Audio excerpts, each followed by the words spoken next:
রাজ্য বিজেপি সদর দফতরে মুর্শিদাবাদের ঘরছাড়ারা মালদার বৈষ্ণবনগরের শিবির থেকে কলকাতায় এসে সুকান্ত মজুমদারের সঙ্গে দেখা করলেন তারা। ঘরছাড়াদের নিয়ে সাংবাদিক বৈঠক সুকান্ত মজুমদারের। কেন সেই জায়গাগুলোর বিরুদ্ধে ব্যবস্থা হবে না, কেন তাদের বিরুদ্ধে ব্যবস্থা হবে না যারা এই ধরনের উস্কানিমূলক কাজ করেছে? আমরা তো জাভেদ সাহেবের বড় বড় ডায়লগ শুনলাম যে পাতালে পর্যন্ত লুকিয়ে থাকলে তাদেরকে হিন্দি সিনেমার ডায়লগের কথা মনে পড়ে যাচ্ছিল আমার। তো কেন এখনো পর্যন্ত তদন্ত কি কেউ জানে না? কোনো প্রিলিমিনারি রিপোর্ট আসেনি। আপনারা পেয়েছেন কোথাও?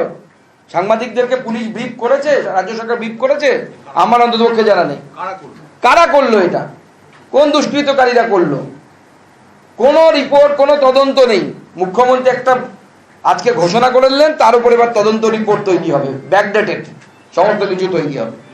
কিন্তু স্থানীয় মানুষরা সম্পূর্ণ আলাদা কথা বলছে। মাসিমা আমাদের অনেক বয়স্ক মানুষ, তাকেও এই বৃদ্ধা বয়সে, এই বয়সে নদী পার হয়ে রাত্রিবেলা পালাতে হয়েছিল। এবার ওনার মুখ থেকে শুনুন।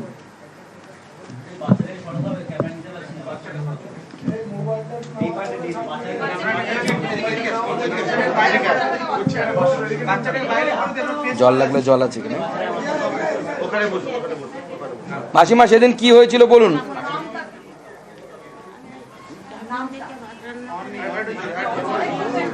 মুখের কাছে নেই কিছু, মুখের কাছে নেই।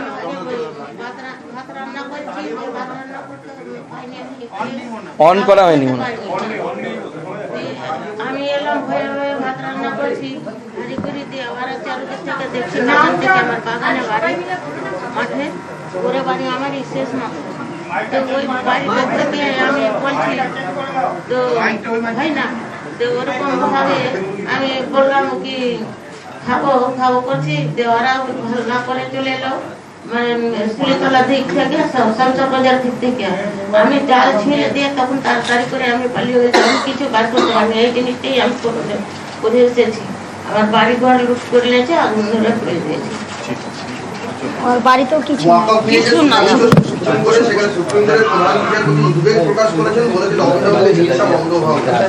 দেখুন, সুপ্রিম কোর্টের এই অবজারভেশন আশা করি পশ্চিমবঙ্গ সরকারকে সম্বিত ফিরে পেতে কিছুটা হলেও সাহায্য করবে।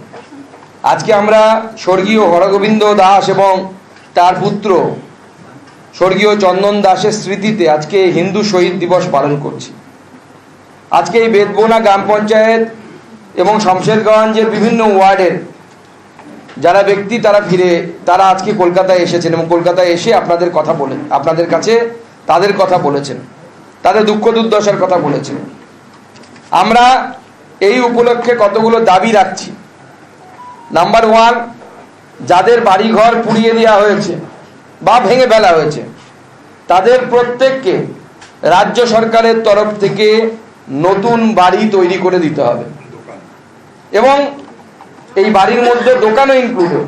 যাদের যাদের দোকান ভেঙে দেওয়া হয়েছে, আজকে তো সকালবেলা তৃণমূল কংগ্রেসের লিডার, হিন্দু অবশ্যই, তার দোকান পুড়িয়ে দেওয়া হয়েছে।